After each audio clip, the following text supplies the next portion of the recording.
Aujourd'hui, je veux parler de la géo-ingénierie et vous faire comprendre que la géo-ingénierie est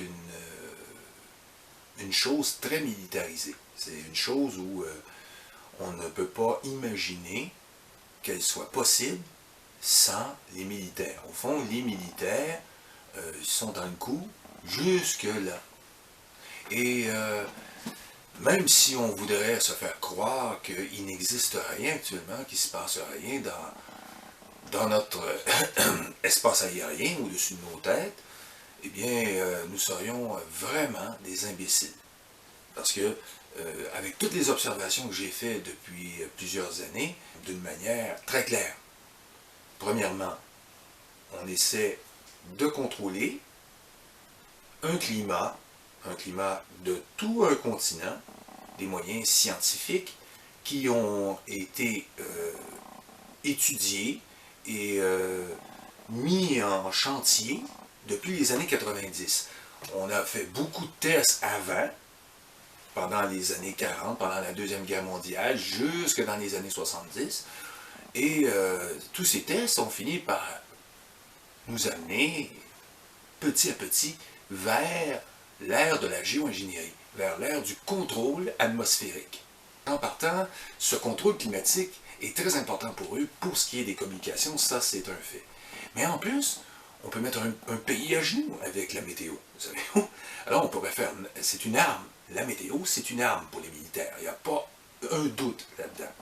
Mais quand on parle militaire, qu'est-ce qu'il y a derrière les militaires? Parce que les militaires, au fond, c'est des chiens au bout d'une laisse. Mais qui tient la laisse au bout? Ce sont les financiers, l'élite, le 1% qui est derrière. Alors, on voit un peu l'équipe, voyez-vous là? Et pour ceux qui croient qu'il n'y a pas de... qu'il n'y a pas de training aujourd'hui, bon, ils ont pris des breaks, c'est pas comme ça que ça fonctionne.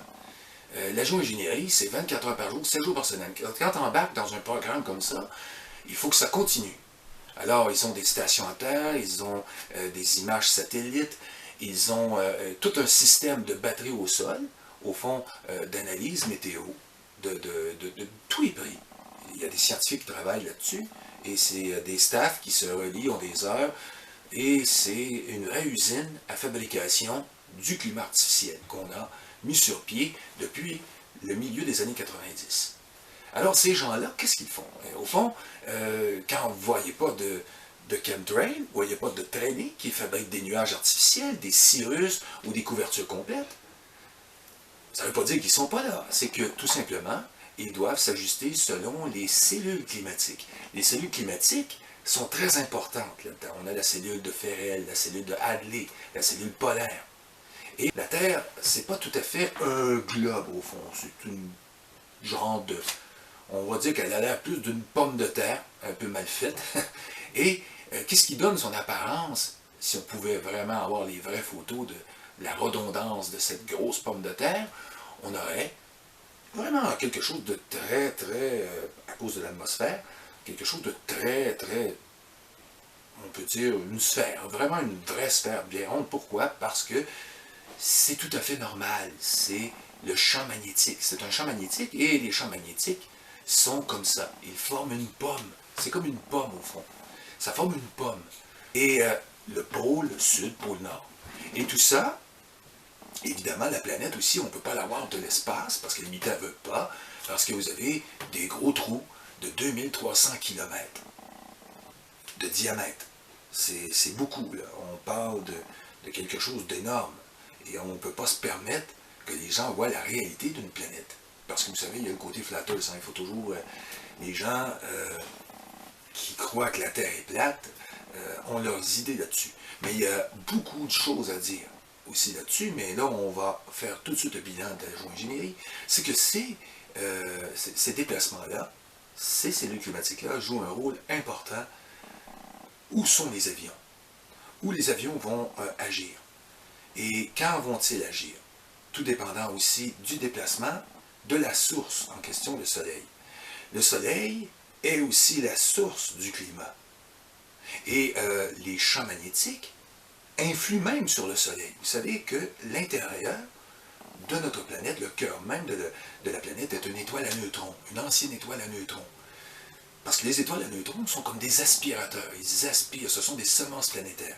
Ils forment des carapaces. Tôt ou tard, c'est des planètes qui sont formées grâce à ces étoiles-là. Et ces étoiles-là émettent un champ magnétique, ont leur propre énergie. Une énergie colossale, encore plus puissante que le Soleil lui-même. Et pourquoi cette étoile meurtrière n'est pas meurtrière pour nous? C'est que elle est couverte d'une écorce. Et alors la planète est en croissance. Elle aspire de la poussière cosmique, elle aspire des tonnes de poussière par année, et à chaque poussée de croissance, il va y avoir de la Terre qui va apparaître en surface. Là, il faut comprendre une chose. La situation est simple. C'est que quand ils sont à un endroit en train d'arroser, ils sont en train d'arroser quelque part, ça ne veut pas dire qu'ils ne sont pas en train de le faire. C'est parce que vous ne l'avez pas sous les yeux, mais ils le font.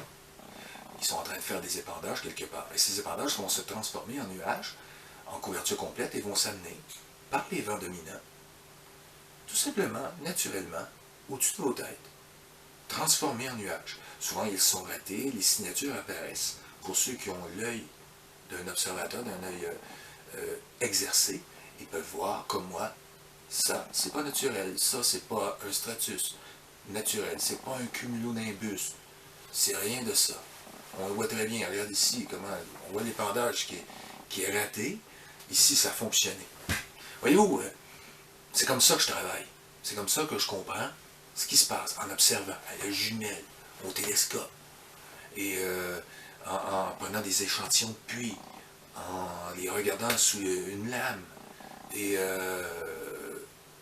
en faisant des efforts, quoi. En faisant mon possible pour comprendre ce qui se passe.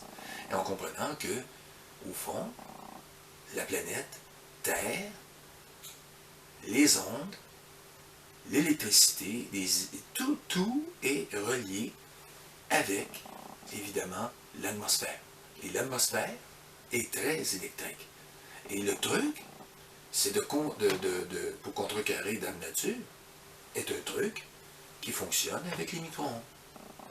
Et ces gens-là ont trouvé un moyen d'utiliser les micro-ondes à leur avantage pour, évidemment, contrôler l'atmosphère. Le problème, c'est que c'est pas très très bon pour la santé humaine.